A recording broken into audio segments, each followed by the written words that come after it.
Hey guys, this is Colin from Blackjack Apprenticeship, and I am joined by SD1 and Joe748. How are you guys doing? How do you think I'm doing? I think you're just happy to be on this Zoom with Joe748. Well, of course, living the dream with Joe 748, but now also with the Colin Jones. I can die happy, man. It's a double dream. Doing good. Ready to answer some of these burning questions from all the listeners and the viewers of the channel. Yeah, I'm excited. I've had some FOMO when you guys have been doing these mailbags, so I weaseled my way into this one. But you're the one with the questions, so I'll let you kick it off, Joe. Here we go. This is a hard hitter, and I'm curious also. Will blackjackapprenticeship.com ever have other card counting systems implemented into it, like HiOp2, etc.? Yeah, that's a good question. It kind of depends what they mean by, what was the question, worked into it? Well, integrated. Integrated. Okay, that's one of the challenges. We've got an iOS app, an Android app. We've got a video course that teaches card counting. We've got YouTube videos. We've got training software and betting software. And so which counts do we add and which parts of it do we add it into? There are plans to add functionality to a couple of those pieces of software where people could basically add their own count into it and it would incorporate it. But I don't know the timeline on those.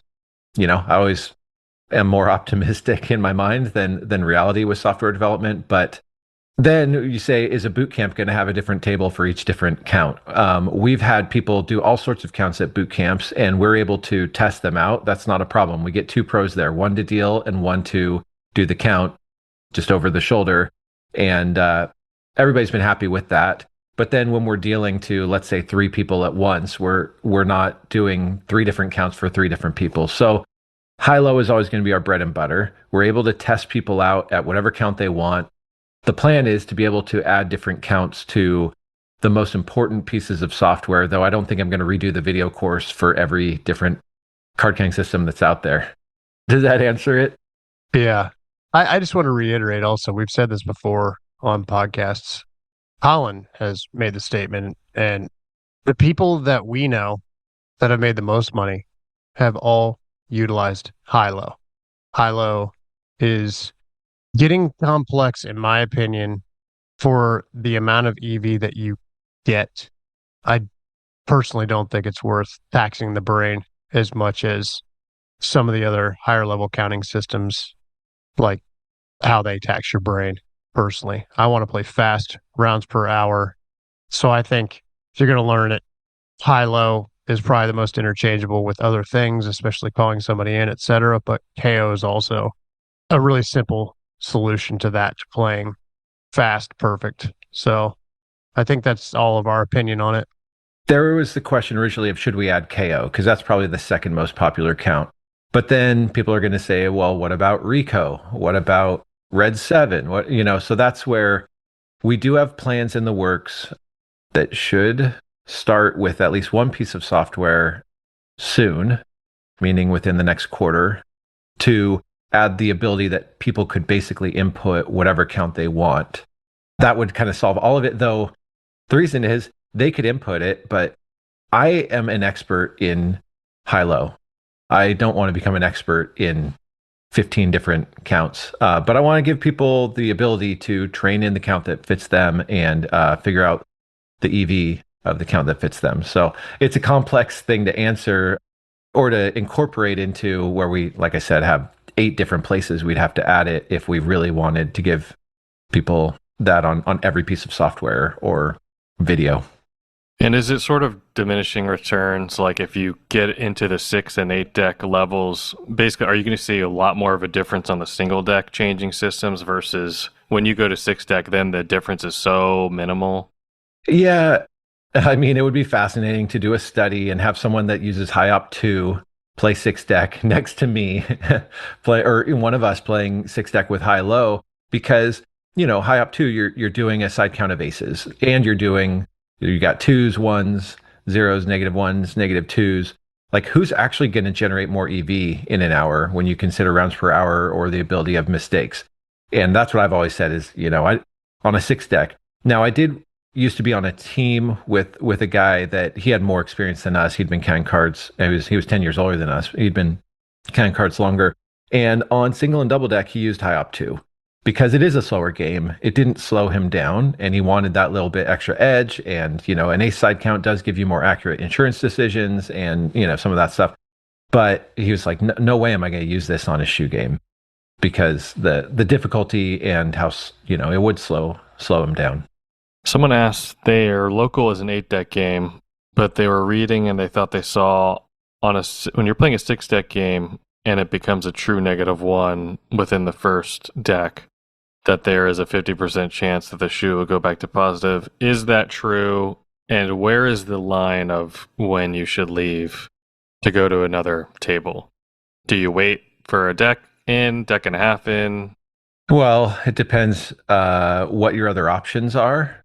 Is there a table next to you that is like shuffled and waiting for you to play? It depends how much can you afford as far as rent. I don't want to get too much into the weeds, so I won't go there. But these are the nuanced things we talk about when we're making additional features to the pro betting software. Is what's reality, not what's this like computer world, but what's reality? Because you say, oh yeah, I'll just swung out at a -1. Well, how long is it going to take you to get to another table? Is it 10 seconds or is it 10 minutes? And then what is the cost of continuing to play? I think what people don't think about is, well, I don't think people think about the cost probably in both ways as often as they should. But the one cost is that like minimum bet per hour. Maybe if you're playing a $5 table, it's costing you maybe $2 an hour just flat betting. If you're playing a $50 table, it's costing you a lot more, $25 an hour, maybe more. But the other thing they're not thinking about is now you're at a true -1, the house edge is higher. So now it's a $50 bet is costing you not 0.5%, but 1% for every single hand you play. So there's opportunity cost, there's the cost of playing below when you have the advantage, but then that cost has gone up as the true count goes down. So there's a way to not answer the question because there isn't a magic like this is the true count or the running count where you change tables. But to get people to think, and this is what we do, I'm not trying to pump a boot camp here. Our boot camp is full, but this is the stuff we get into at a boot camp to help people not just like understand rules, but understand the principles behind EV so that they can actually maximize it in a casino, not just like follow some rule that they heard, like leave at a true -1. Yeah, because I was just about to follow up and ask you, well, let's say hypothetically, no one's at the casino. You have 20 tables that are open right now. Where would you go? But then you have to factor in every dealer's a different speed, and then it's like it just gets really complicated.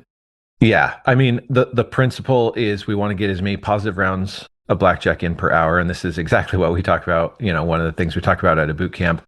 But when you understand all those variables, it's like a Neo with a matrix. You see the numbers coming down. In a sense, when you understand all the variables, you look at the different things in the situation around you, and you're able to make a better educated guess at where you're going to generate the most EV, just staying and flying heads up at the table you're at or switching tables.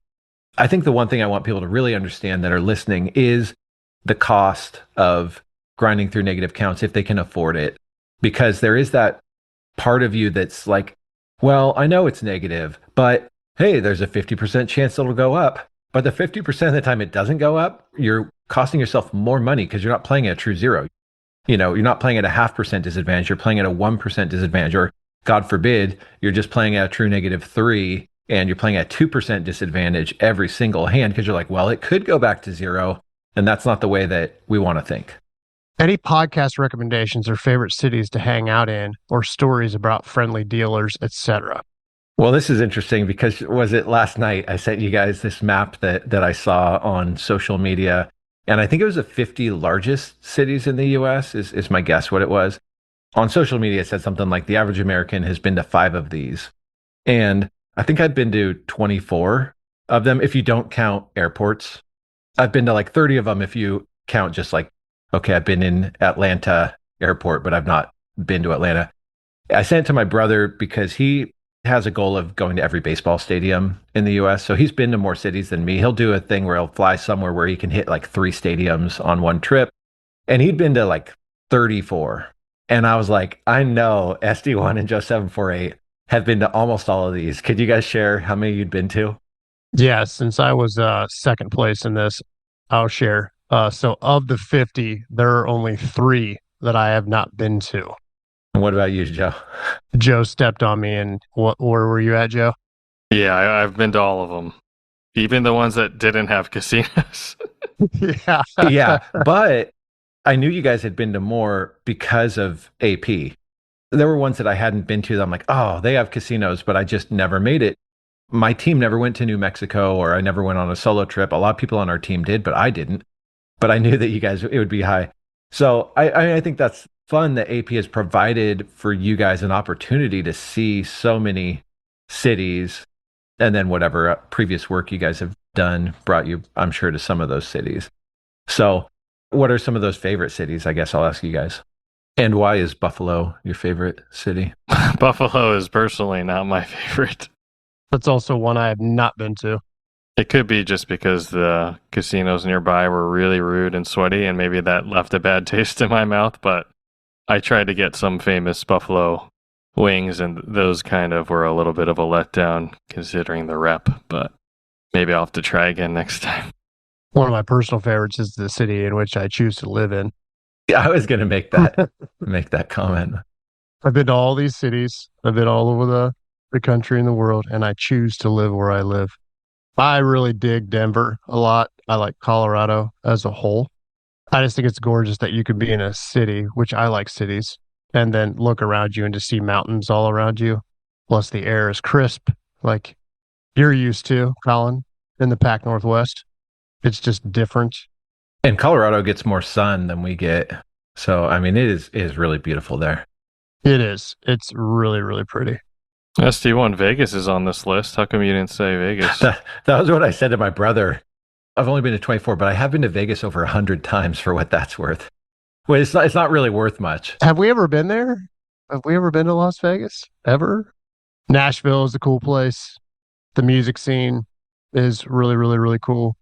And if you're a fan of country music, which I am, and also other forms of music, but like you can literally just go into a bar and there's a big time like musician that just came in and brought their guitar and they just start playing.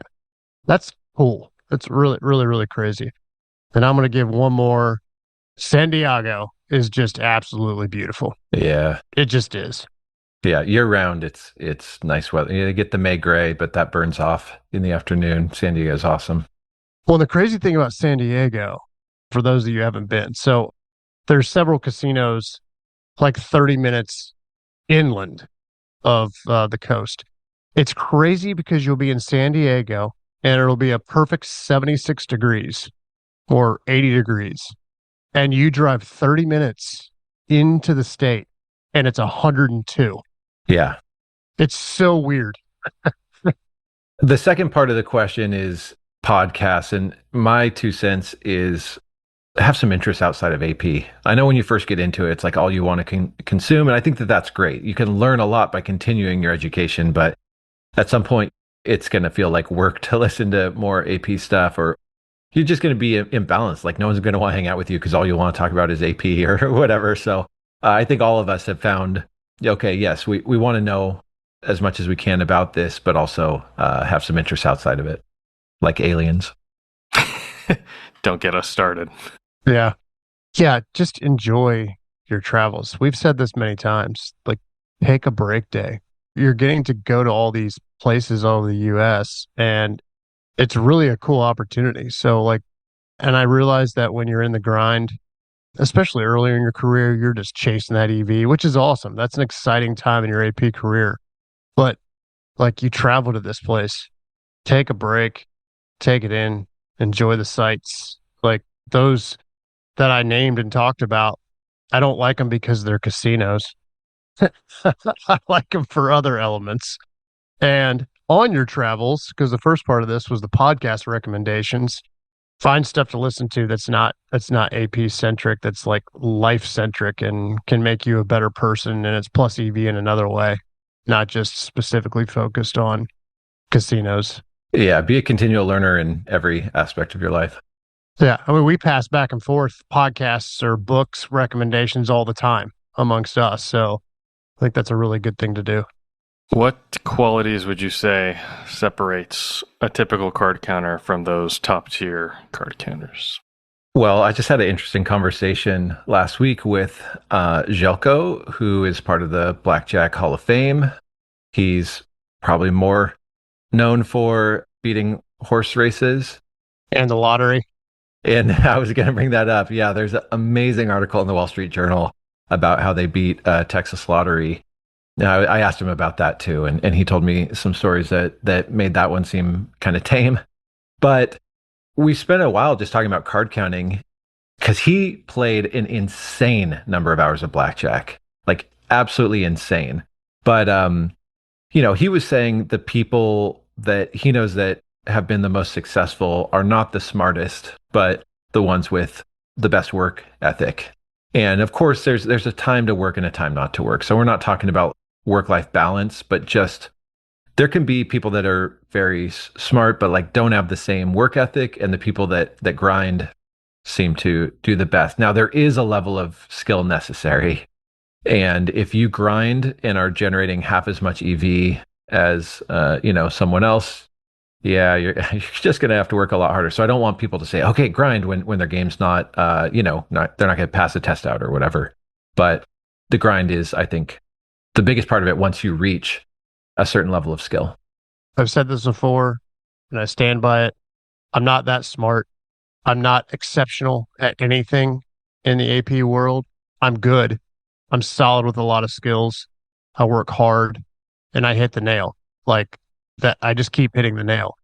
And being like a jack of all trades has allowed me to be part of other plays with people that are infinitely more intelligent than me.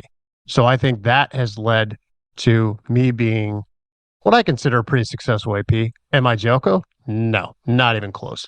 But in terms of success, I would say that I've been a pretty successful AP. And I think a lot of it has to do with kind of those elements of my life and my game. And I'm a pretty cool guy to be around. So that's an important part too, I think. I wanted to break this question down a little further. The original question is card counting still gambling? But I wanted to kind of take it a step further. At what N0 would you say you're gambling at this point? So for people who aren't listening, it's sort of like a meter of like if you're trying to beat a very difficult game, for example, an 8-deck game, but they're cutting off 2 or 3 decks. When do you guys consider it gambling? So I think that is something the individual has to answer. I don't think that there's a one answer solution to this and saying that, oh, if your N0 is 450 hours, that's ridiculous. You're gambling. I would consider that gambling, but that's me personally. You just kind of got to weigh it with the fact that I think a good example is the Powerball. At a certain point, when the Powerball gets to a massive number, it is technically positive. It's plus EV. Okay, great. Good luck overcoming the N0. Like, that is a perfect example of, no, man, don't fool yourself. Yes, it's positive, but are you really playing? Are you really playing with an edge? No. So think of it in those terms, but also always question yourself and ask yourself, why would I play this game when there's so many other games that don't have these conditions? I think that's what you kind of always have to ask yourself. Don't get trapped into, well, I'm here, I'm just going to get the EV. Well, how much is it costing you? I think that's a really interesting way of thinking about it, because I wouldn't fault someone for buying a Powerball ticket when it becomes plus EV, because they can afford it. But if you're going to spend 100 hours at a 500-hour N0 game and it's like, I don't know, 60% chance, I'm making up these numbers. We'll say 60% chance of being in the positive after 500 hours, or I guess it's not, it's a little more than that at 500. But let's say you're only going to be able to play this game for 100 hours. It's like 60% chance of being in the positive. Can you handle the 40% chance of still being down? I think of it in terms of how many hours you're going to be able to get in relative to the N0. So if you said, oh, it's got a 500-hour N0, but I know they won't back me off and I can play 2,000 hours at it this year. Well, you got a 95% chance of being in the positive. That doesn't feel like a gamble to me. But I do agree it is kind of personal because it could still feel like a gamble to someone. They're like, well, it has to be, 99% chance of being in the positive or 100% chance of being in the positive. Someone else is like 60% chance of being in the positive. Let's go. That's better than the last decade I spent playing negative EV games. But I think if people want a rule, they have to decide for themselves how many hours do they think they'll get in relative to the N0 of games they're playing. If you're a pro and you're like, I can get in 1,000 hours this year, then the question is, how comfortable am I with a losing year? And if you're like, I'm not comfortable with it, well, then don't play anything above 200 hour N0, and you're nearly ensuring a winning year. Especially in 2026, but I don't want to bring that up right now. Oh, and another one is like, what risk of ruin, say, for example, for new card counters, what percentage do you think is too much? That's like that you're gambling at this point. Like is the technical answer over 51%, then you're technically gambling, Oh my gosh. You're going to tap out if you're playing at 50% risk of ruin. You're probably going to tap out if you're playing at 20% risk of ruin, just from my experience. Yeah, and this brings back the whole lottery example. So the Powerball is plus EV. You dump your entire bankroll into it. It's the same situation where you have an extremely high risk of ruin. Like that's a real thing to be considering. So, but even that 20% risk of ruin, if you're only going to play 50 hours, you're not going to tap out. It takes time to have a big enough losing streak to tap out. Probably, I mean, you could in 50 hours, but but people need to think about how many hours am I actually going to play? That's where like card counting, it is a career. Like how many hours are you going to play in your career? If you see it as an investment, if you see it as a job, then you got to keep that N0 low. If it's an investment, it's like, well, over the next 10 years, I'm going to play, a couple thousand hours. Well, then you can handle, if you can emotionally handle it, you can handle an N0 that, is, I would say, a fourth of that is like a 500. Hopefully you're not playing those games, but you're going to get to 4x N0, or 4N0, which is, 95% chance of being in the positive. It's all one big session. Those so-called casinos that let you play for like 1,000 hours or whatever, those places with the bad games, I feel like they let you play for 500 hours. And then once you start winning, like you're up like 30 grand, then they're done. Then they're done. Yeah, I agree with that. It's all one big session. That's what you guys gotta remember. Like, especially if you're a pro, like that's how you look at it. You look at the EV and it's all one big session. Hear that, tax man? It's all one big session. One session. A whole career, not even a whole year. How do you guys handle the long hours of travel required for card counting? I think when you first get into it, and this is probably a sign whether or not you should keep doing it or you should pursue this, is if you're really self-motivated to keep going. I think it takes a while to get worn down. But if you're already feeling like, man, this is really hard, it's an uphill battle from the very beginning, you probably don't have the stamina it requires to do this for long-term profit. Yeah, I agree. If it's a grind from the get-go, it's going to be so tough. I was so excited to go out and play when I started it. There was no thought about handling the long hours. It was like, I can't wait to check out this new place and play these games and what's going to happen. Are we going to get backed off in 5 minutes or are we going to play for 3 days? And yeah, there was no thought about handling it. For everyone, it reaches that point, and then you just ask yourself, how's this compare to my other options? Well, let me just rephrase the question. How do you handle the long hours and travel required to work for corporate America? How do you handle the long hours and travel required to run your own business? There's no difference. It's a little different, like in terms of what boxes you have to check, but ultimately, it's all a grind. How about once you're in the casino, when you're at that point? What are the things you kind of look forward to or are little tiny glimpses of joy in the casino? Walking out the door.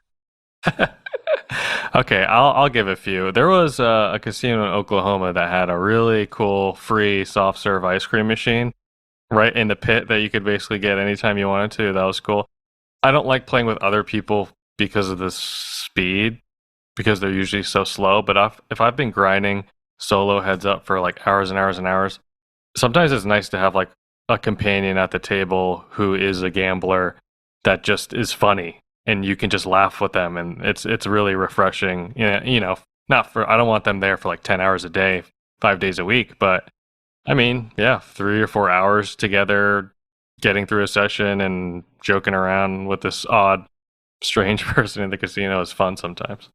It's nice when you get a cool dealer too. It's really nice when the dealer is just a nice person. They're doing their game.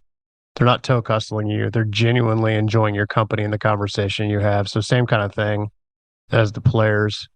The people watching is also incredible in casinos. Sometimes just stopping and looking, you're just like, well, it's hard to beat Walmart, but daggone it, casinos do it. Those are all really good points. I remember Emerald Queen. I haven't been there in a really long time. I got trespassed a long time ago, but they used to have a fountain drink that you could help yourself to. And as someone too cheap to like get a soda at Taco Bell or wherever, it's like show up, I'd be like, ooh, I'm gonna, get a fountain drink that I wouldn't go and pay for. It was like exciting. Or another casino, I won't name it, but with my comps, I would just clear out their deli of all their energy drinks or things like that. It was like a little thing to look forward to. Other times, we used to do trips up to Canada and they had a water park and we would always hit it on our way home. It was an indoor water park. It seems silly, but it's like, regardless of how the trip goes, we're going to have fun at this water park or whatever. So some of those things, but we've talked plenty of, you got to enjoy where you travel to or whatever. I know for Joe, when you're on the road, you'd meet up with APs. I would think that that's something to look forward to regardless of how the trip's going. Yeah, definitely. Meeting up with APs, checking out like a lot of local restaurants that are, famous in the area that you'll probably not go back to. Like that barbecue that we got. Oh, don't. Ugh. Me and Colin were on a trip and we had the worst barbecue I've ever had in my life. It's the only time I complained at a restaurant before, I think. It was so dry. It was so yeah, dry. I've never done that, and it was so bad. And no shock, it was like 10 minutes away from a casino in the middle of nowhere. So well, the thing that was crazy is on Yelp it had like 4.7 stars. I think it's probably because it's the only barbecue within 10 hours. They think it's great around there. Okay, here's a base question. Does card counting improve your winning chances simply by itself, or is it only effective when combined with proper betting? That's really important. I would say that 80% of the edge comes from betting. Maybe in the early days, if it was less than a 0.1% house edge, deviations could be enough to get it break even, or the early surrender games in Atlantic City, you had an edge off the top. But in today's games, yeah, to overcome the edge, you need, it's the bet spread. And it's not just any bet spread. This is probably the number one mistake when I talk to new card counters is they put all the time into the technical aspects of basic strategy and counting and true count and even deviations. And then they just wing it with their bets. Oh yeah, well, I use this 1 to 5. And it's like 1 to 5, that's not cutting it at that game you're playing. So it's not just the bet spread, it's an optimized bet spread. That is the key, but the only way we can get to an optimized bet spread is the counting and the perfect basic strategy. And then the deviations, I always tell people the deviations are like the cherry on top. You beat the game with perfect play and an optimized bet spread. And then you add to your EV 10 to 30% with deviations. But you need those deviations. We talked about this. Some people are like, oh yeah, no, Colin said you could technically beat it without deviations. You can, but it's way harder. Everything's worse. Risk and zero and EV are worse. So you start beating it with the bet spread. That's 80%, but you really need to have those deviations too. I really like this question for someone who is looking to get into advantage play. Would card counting be the best place to get started, or would you suggest looking into other advantage opportunities? Examples: poker, video poker, sports betting. Wow, they're all so different. Yeah, Joe, what would you say? I think one huge determining factor is what's available to you locally to start. If you're in a situation where you can't travel currently because of, your job at work, then you might have to check out the video poker route or the sports betting route. Maybe you live in a state that's really great for sports betting. Maybe it's terrible for video poker, horrible for blackjack, but good for. So just use that as a test first and then take it from there. But I always think that card counting is such an amazing training ground. I mean, it's a great AP play, but it's also just like a good foundation to apply what you've learned through card counting, the discipline it takes, figuring out your edge, quantifying your edge, all that stuff can be applied to so many AP pursuits if you don't have card counting opportunities near you. SD1, you've played more poker than either Joe or I, though I consider myself an above average poker player. You took it seriously back in the day. What would you say are the big differences? Because it's different from card counting.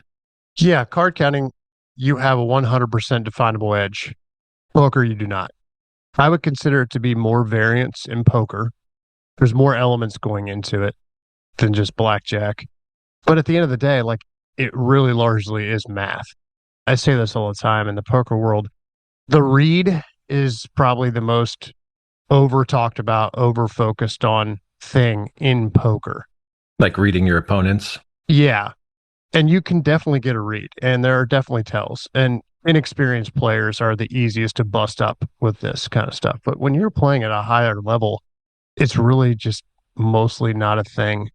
And I think if you get even like a top pro, if you were to pin them down and like say they make just an unbelievable fold or an unbelievable call, if you really, really ask them about it, yeah, they had a gut, but it doesn't mean it was right. They saw something, whatever.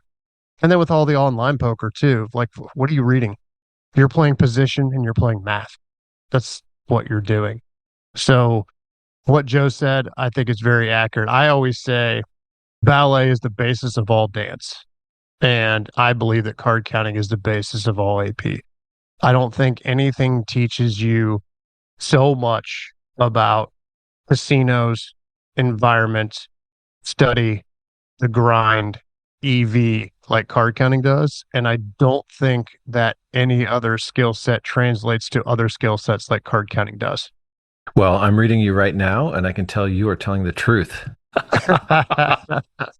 Well, it's funny that the three that the person mentioned are all higher variance than card counting. Video poker, sports betting, and poker all tend to be higher variance than even card counting. But what do you have access to? What fits your personality? Because they're all quite different. Yeah. Video poker. Ugh. Nickels. I tell you all the time. I don't know how you grind it away.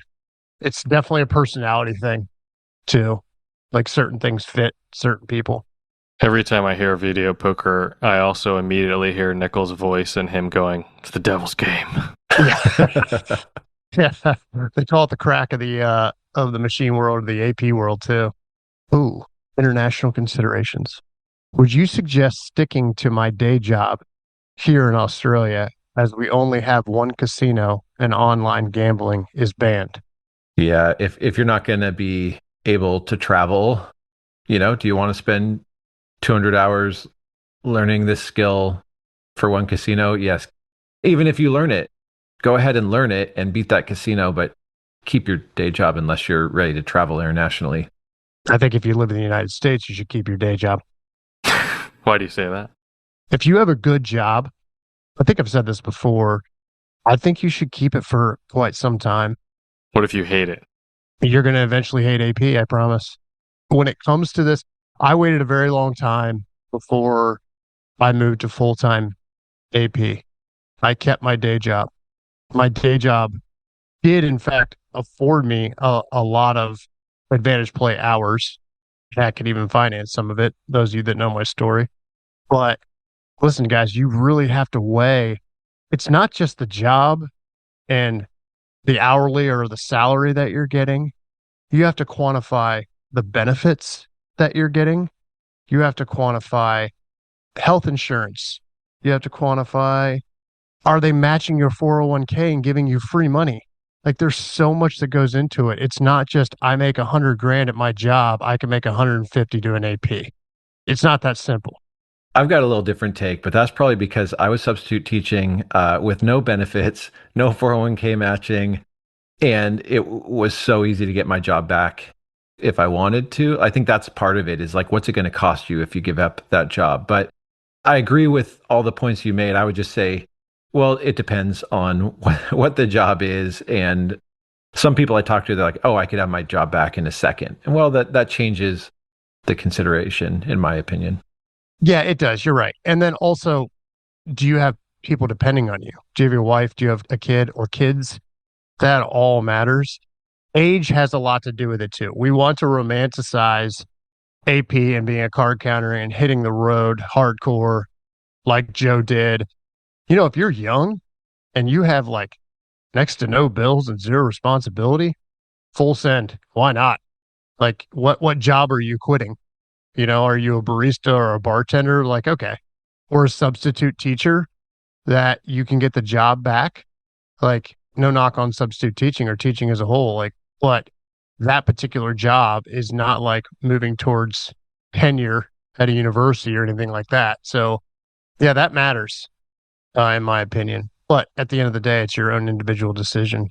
What is it like having a real job? I wouldn't know. I've never been in a job interview. I've never had a resume. I don't.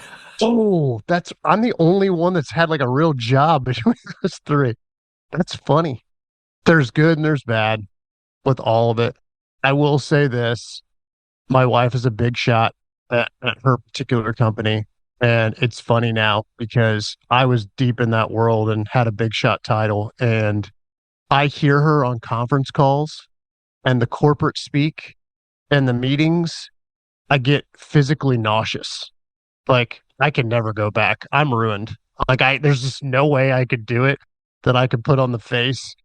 But like, there's a lot of bonuses to it too. I made a lot of money and had a lot of success in corporate life too. It is interesting though. So working with other APs in a temporary team fashion, you can pick off in a heartbeat who has not had a real job, like in a heartbeat a lot of times, because there's a different dynamic. They've never been forced to work into a team in a way. They're not necessarily as good at listening and taking in other ideas. The structure isn't there that comes from corporate life that is like forced down your throat. You have to operate in this structure. So it kind of can be your default. So it's interesting when you do that and you can see, not that you can't be an organized AP and a good listener not having been in corporate life. You definitely can't. But those kind of things in life are skills that take reps. And if you start off AP young and you're evolving into this AP life, if you're still early on or you haven't done a lot of team stuff, you don't have the reps. You don't have the skill set there. Can you tell someone's not had a real job because they've never filled out a TPS report? Oh man, I wonder how many young APs are not going to get that joke at all. That's a Office Space joke for those who've not seen the Real Job comedy. Joe, would you ever consider at any point No. going to a real job? You just answer no. I just don't think I could stare at a screen for 8 hours a day nonstop. I just can't do that. Well, so a real job doesn't necessarily do that. My last iteration of like when it was all sales, I was hitting 30 plus states, traveling, doing a lot of people interaction. I would say that my staring at a computer was writing up proposals and then like updating notes. It wasn't that much. I need the freedom. Yeah. Even if I make an eighth of the money I would make with the real job, I don't care. I want the freedom. It matters more than anything. What if the real job has the freedom? You work from home and you travel and you set your own travel and all that stuff. Because that's what a big corporate sales job is like. All right, well, let me get my resume together. Let's see, 2015 to present, card counter across the U.S. No other skills. I got like a sick feeling in my stomach when you asked Joe that, like thinking through how I would feel getting a real job. So I guess I would feel sick. But I'm not saying that for other people. That's just, I haven't ever had one. And I think it would be hard now yeah, I got to fly. Hey, man, I've had one, several, and I can't go back. I'm with you guys. I just couldn't do it. My brain's rewired at this point. I could do it if I had to provide for the family. I would do it. But yeah, I think I'd try to figure out 100 other things first, probably. Right. Well, ultimately, that's how APs are built. So APs tend to be a certain kind of person. And no, I'm not talking about introverted, extroverted. It's like they tend to be problem solvers. Like they like to beat puzzles and things of that nature. So Escape rooms. escape rooms, their happy place. So to your point there, you would figure it out. My dad always used to say, once you figure out how to make money, you know how to make money. Full stop. It's not grind away and do this. Like there's something that clicks and you understand and you'll figure out a way to do it. I agree.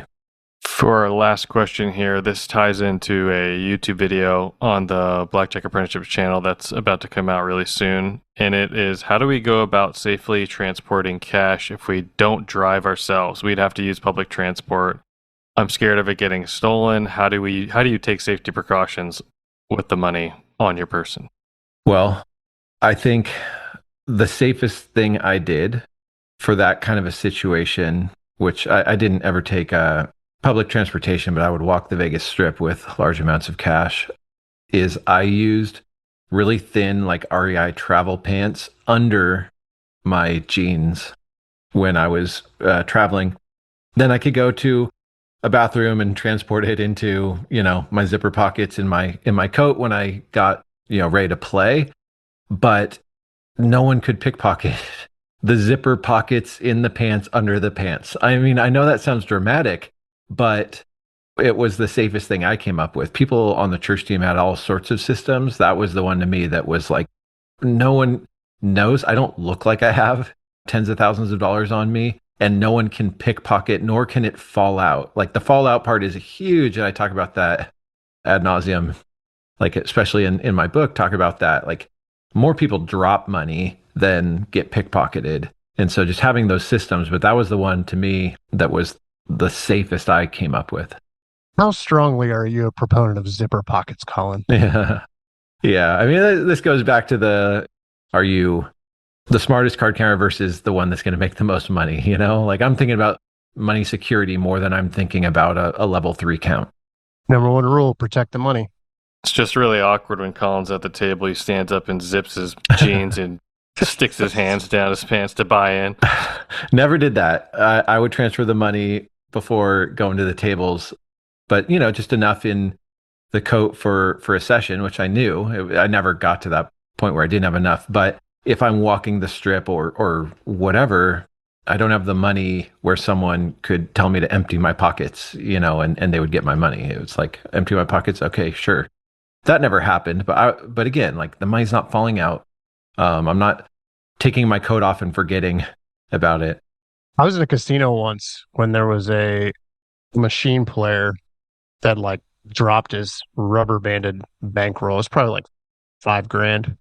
And I just came up on it and I saw it. And I go to grab it and I start looking around to give it back to this person because I saw the person leave. And the person just comes running back.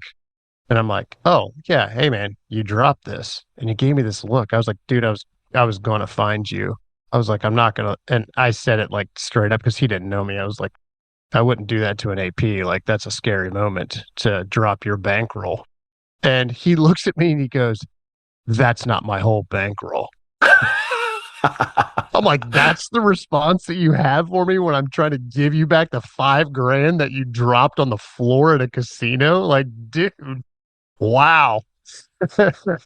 That's possibly the worst response you could come up with. I just laughed.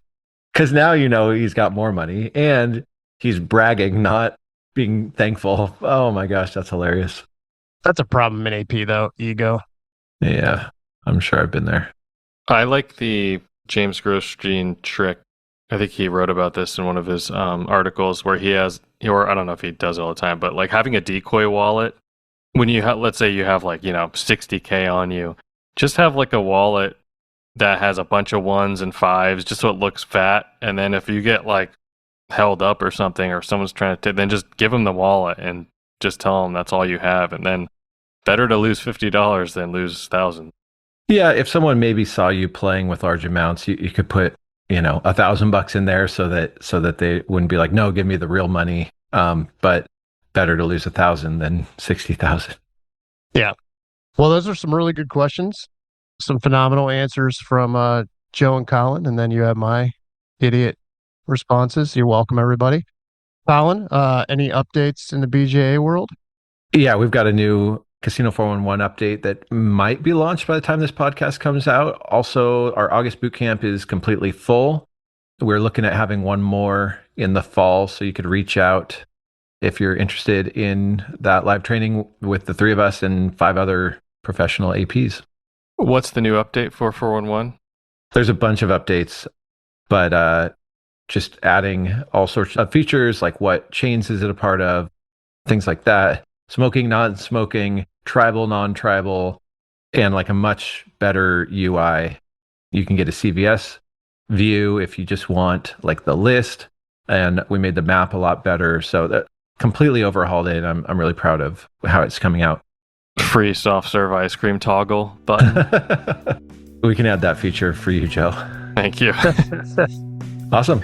It was a pleasure hanging out with you too, and I guess I'll see you both at the boot camp in a few weeks. Yes. See you guys.